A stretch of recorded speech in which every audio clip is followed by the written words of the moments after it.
Arab Bedouins Prophecy. From millennium past, there were two types of Arabs, city dwellers and Bedouins. Bedouins are nomads. They travel through the vast deserts and are constantly on the move.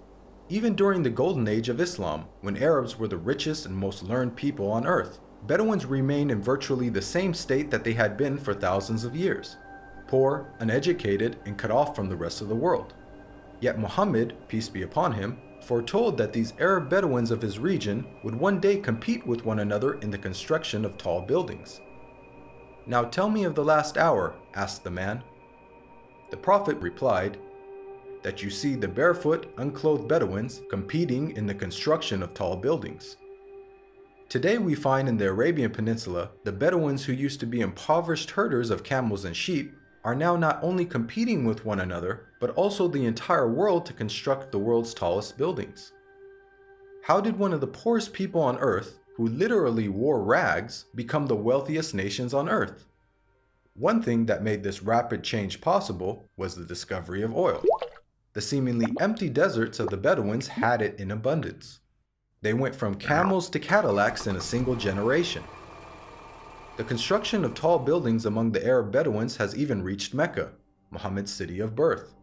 The last few decades have seen a massive surge in building construction in Mecca. The famous Mecca Clock Tower is currently the third tallest building in the world. In order for such construction to be possible, many of Mecca's ancient mountains had to be demolished in order to make room for the tall buildings that had sprung up. Amazingly, this is also something that Muhammad had foretold. He said, "The hour will not be established until the mountains are moved from their places." This tremendous feat of demolishing entire mountains has only been made possible in the 20th century with the advent of technology such as explosives. It's important to point out that Muhammad himself was a simple man and wanted other Muslims to maintain that simplicity. He did not like Muslims to be extravagant. So, if he wanted to will this prophecy to become true, he would have to encourage the Arabs to build tall buildings, yet he never did. Spread of sexual immorality and disease. Muhammad, peace be upon him, revealed that the Day of Judgment would not take place until sexual immorality had become so prevalent and normalized that it would begin to be carried out even in public places. He said, "The hour will not be established until people fornicate with each other in the road, just as donkeys fornicate." Today we live in a world where we are being constantly bombarded with explicit sexual imagery, be it in TV, film, or advertising. And with the advent of the internet, pornography has now become readily available at any time and any place. In fact, we are finding more and more stories in the news of people being arrested for having sex in public. And an interesting side note is that the Prophet Muhammad, peace be upon him, described what will be the consequences of such widespread sexual immorality.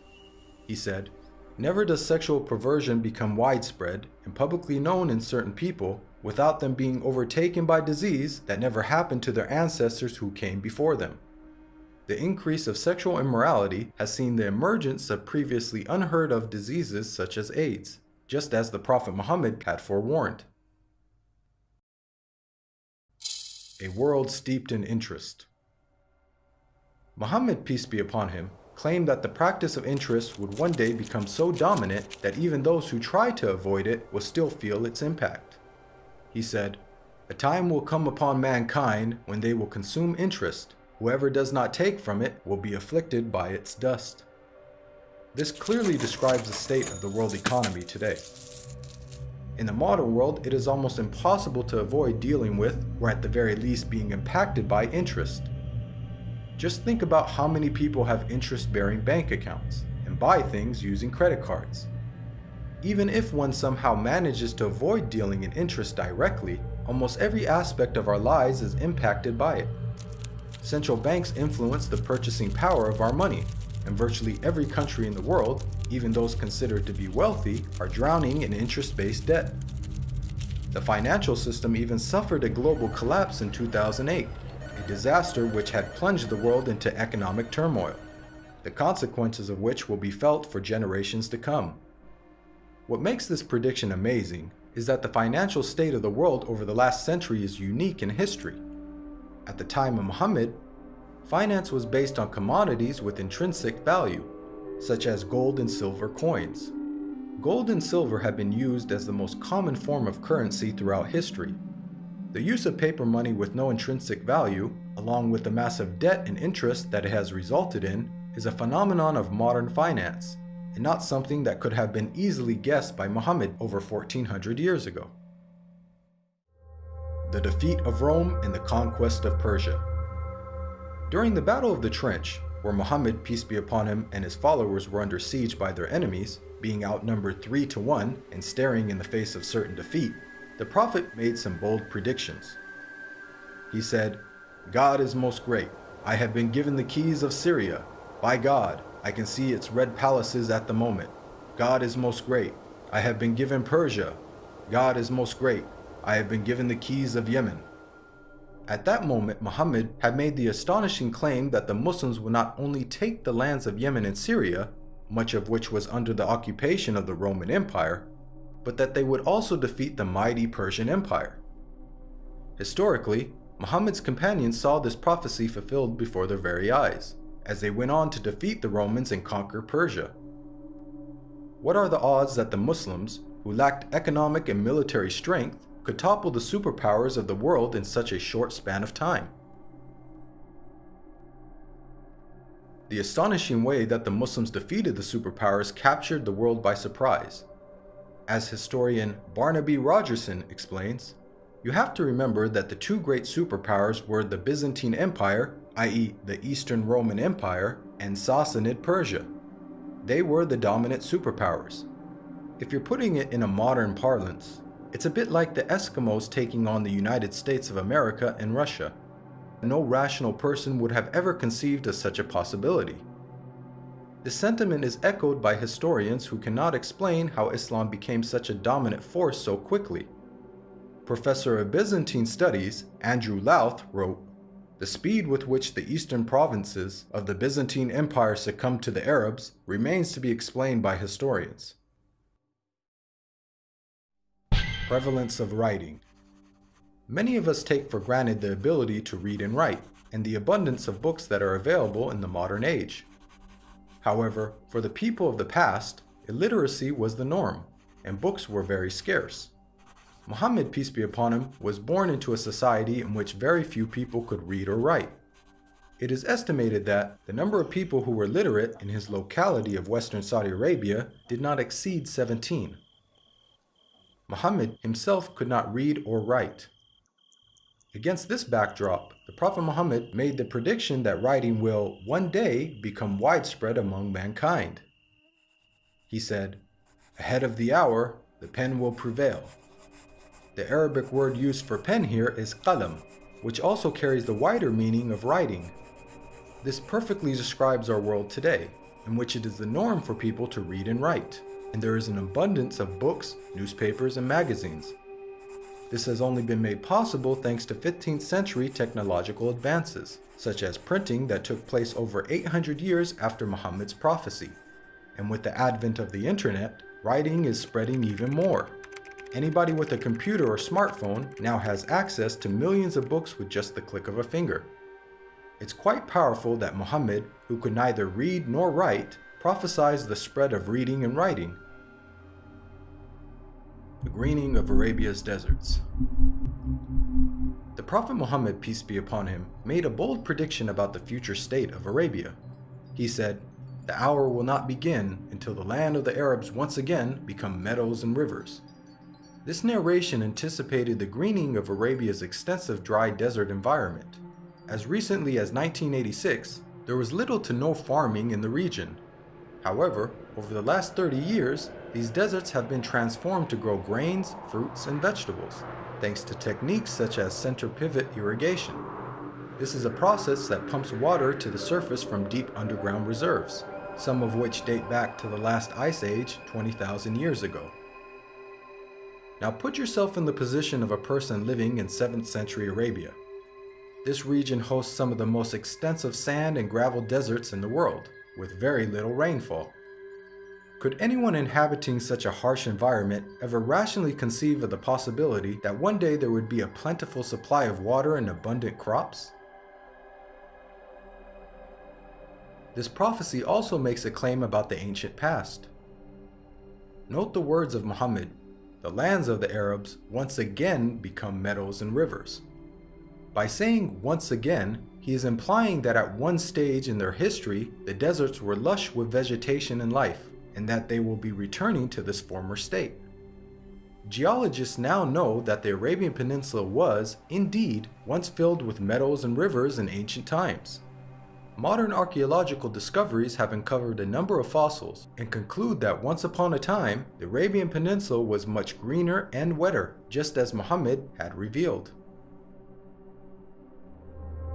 The rapid spread of Islam and the decline of the Muslims. Muhammad, peace be upon him, predicted that the Islamic civilization would reach both east and west. He said, "God folded the earth for me, and I saw its east and west, and the dominion of my nation will reach as far as the earth was folded for me." History bears witness to the fact that Islam spread rapidly, both east and west, just as Muhammad boldly had foretold. At the time, this was a geographic expansion the likes of which the world had never witnessed. The Islamic Empire was the largest the world had ever seen. The Prophet Muhammad not only informed us about the spectacular rise of the Muslims, he also foretold their decline. He said, "The nations will call each other and set upon you, just as diners set upon food." Someone then asked, "Will it be because of our small number that day?" The Prophet Muhammad replied, "Rather, on that day you will be many, but you will be like foam, like the foam on the river."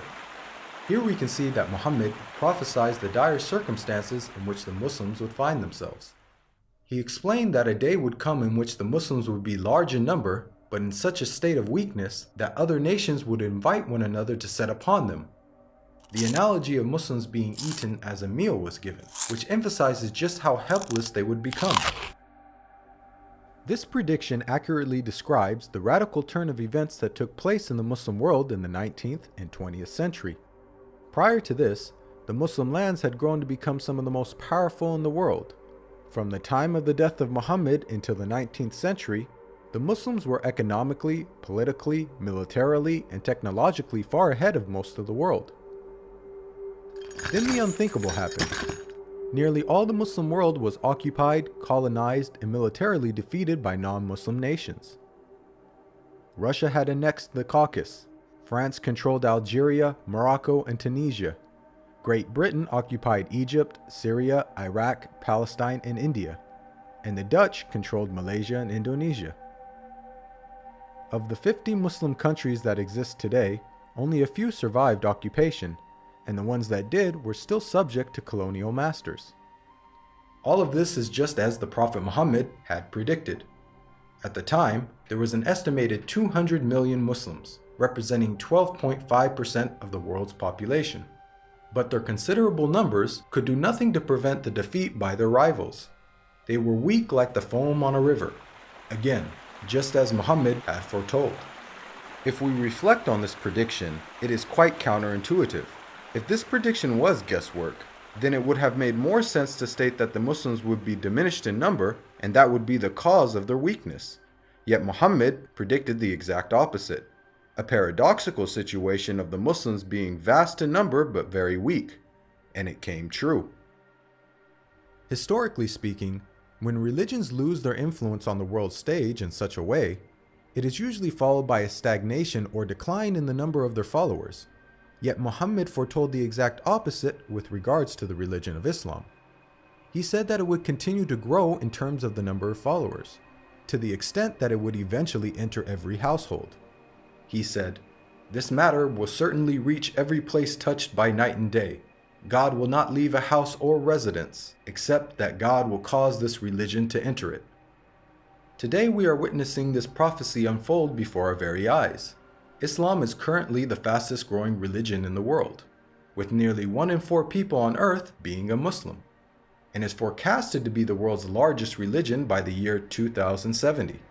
This is despite Islam being constantly attacked by the media, the colonization of Muslim lands, and the many wars that have been waged in the Muslim world.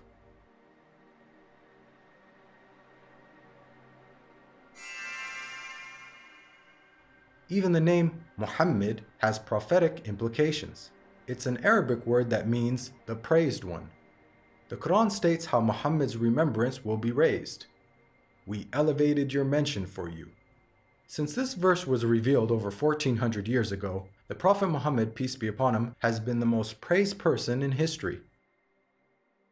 Today, not a second goes by without a minaret somewhere in the world publicly proclaiming the time for prayer and saying, أشهد أن محمدًا رسول الله. I bear witness that Muhammad is the messenger of God. أشهد أن محمدًا رسول الله.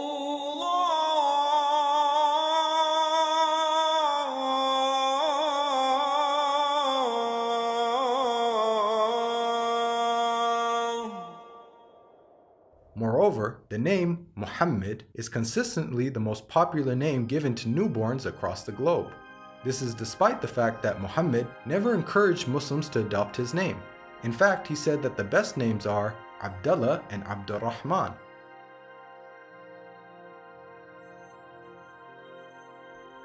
Now, we've analyzed a number of the Prophet Muhammad's prophecies, which were made over 1400 years ago, and have seen how he has accurately foretold many things. Purely from the standpoint of basic probability, for someone to accurately guess about such future events, which spanned across multiple nations in different time periods, many of which were outside the sphere of Muslim influence, to give so many predictions without making a single mistake is utterly impossible. Today, millions of people believe in false prophets and follow false systems for guidance in life. As human beings, we're willing to follow false prophets, man-made systems, and baseless superstitions, but why don't we accept the real guidance when it comes from God? God empowered the Prophet Muhammad with accurate prophecies as a way for us to distinguish the true prophets from the false. Truth has now arrived, and falsehood perished, for falsehood is, by its nature, bound to perish. This video is based on the book, The Forbidden Prophecies. To learn more about the evidences for Muhammad's prophethood, please download your free copy of the book at the link below.